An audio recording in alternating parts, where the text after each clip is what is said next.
యేసుక్రీస్తు నామమున ఈ భగత్ సింగ్ కాలనీలో నివసిస్తున్న మీ అందరు కూడా ఉదయకాల సమయంలో మేము శుభాభివందనములు తెలియజేసుకుంటా ఉన్నామండి. ప్రేమైన సహోదరి సహోదరులారా, తెల్లవారక ముందే మీరు మంచం దిగక ముందే మీకు ఒక మంచి వర్తమానము, బైబిల్లో ఉన్నటువంటి మంచి శుభవర్తమానము, యేసుక్రీస్తు ప్రభువు వారి గురించి ఒక మంచి వర్తమానాన్ని మీ మధ్యకు మేము తీసుకొని వచ్చినాం. మీరు అందరూ ఎక్కడైనా కూడా కొన్ని నిమిషాలు మీరు ఏ పని చేసుకుంటా ఉన్నా కూడా ఈ దేవుని మాటలు వినాల్సిందిగా ప్రేమతో మిమ్మల్ని ఆహ్వానిస్తా ఉన్నాం. ప్రేమైన సహోదరి సహోదరులారా, దేవుని వాక్యం పరిశుద్ధంగా ఉన్నటువంటి బైబిల్లో ఒక మాట వ్రాయబడింది. దేవుడు మనలో తన ప్రేమను వెల్లడిపరచుచున్నాడు.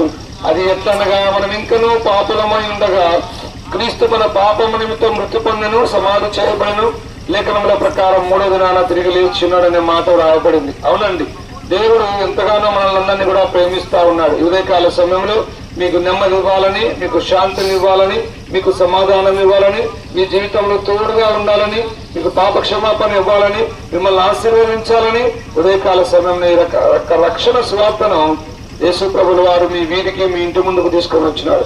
ప్రియ సోదరు సోదరుడా, మానవులకు మనం అందరం కూడా ఈ దినాన శాంతి లేక జీవిస్తా ఉన్నాము అంటే, సమాధానం లేక జీవిస్తా ఉన్నాము అంటే, సంతోషం లేక జీవిస్తా ఉన్నాము అంటే దానికి కారణము కేవకటండి పాపము అండి.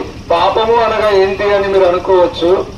ఆజ్ఞ అతిక్రమమే పాపం అని దేవుని వాక్యం సెలవిస్తా ఉంది. దేవుడు ఏదైతే చెప్పాడో దాన్ని చేయకపోవడమే పాపం అని పరిశుద్ధ గ్రంథమైన బైబిల్లో రాయబడింది. ప్రియ సోదరు సోదరులారా, ఈ యొక్క ఉదయకాల సమయంలో మనం అందరం కూడా దేవుని ఆజ్ఞను మీరినటువంటి వారమే, చేయకూడనటువంటి పనిని చేస్తూ పాపంలో జీవిస్తున్నటువంటి వారమే. ఈ పాపాన్ని బట్టి శాంతి లేక జీవిస్తా ఉన్నాం, సమాధానం లేక జీవిస్తా ఉన్నాం, నెమ్మది లేక జీవిస్తా ఉన్నాం. అయితే ప్రేమ కలిగినటువంటి రక్షకుడు, కృప కలిగిన దేవుడు, దయగలిగిన దేవుడు మానవుని పాపం నుంచి రక్షించాలని, మానవుని జీవితంలో వెలిగి ఇవ్వాలని లోక రక్షకుడుగా, జగత్ రక్షకుడుగా యేసుక్రీస్తు ప్రభుగా ఆయన భూమి మీద అవతరించినాడు. ఈ లోకంలో యేసు ప్రభు పవిత్రంగా జీవించినాడు, పాపం లేకుండా జీవించినాడు. మానవులందరూ పాపముల కొరకు యేసు ప్రభు సిలువనెక్కినాడు. తలతో చేసిన పాపముల కొరకు తలకు ముళ్ళ తీయటం, చేతులలో మేకులు, కాళ్ళలో శిలులు, వీపంతా చారలుగా దున్నపడింది. ఎంత ప్రేమ అండి! యేసయ్య ఎంతగా నిన్ను ప్రేమిస్తా ఉన్నాడు. సోదరి సోదరుడా, ఈ విధంగా మనందరి పాపముల నిమిత్తము యేసయ్య సిలువలో మరణించినాడు, సమాధి చేయబడినాడు, 3వ దినాన మరణం జయించి తిరిగి లేచినాడు, ఆ పరలోకానికి ఆరోహణుడైనాడు. ఇక ఉదయకాల సమయంలో మాటలు వింటున్న సోదరు సోదరుడా, ఎంత ఘోర పాపమైనా సరే, ఎన్ని దినముల నుంచి పాపములు చేసిన వాళ్ళమైనా సరే, నీ పాపముల సంఖ్య ఎంత పెద్దదైనా సరే, యేసు ప్రభు చెంతకొచ్చి, యేసు ప్రభువా నేను పాపినయ్యా, నన్ను క్షమించు, నీ రక్తంతో నా పాపం కడుగుని ఒక చిన్న ప్రార్థన చేసుకుంటే చాలు. యేసు రక్తం ప్రతి పాపం నుంచి నిన్ను కడుగుతుంది, పవిత్రపరుస్తుంది, శుద్ధి చేస్తుంది.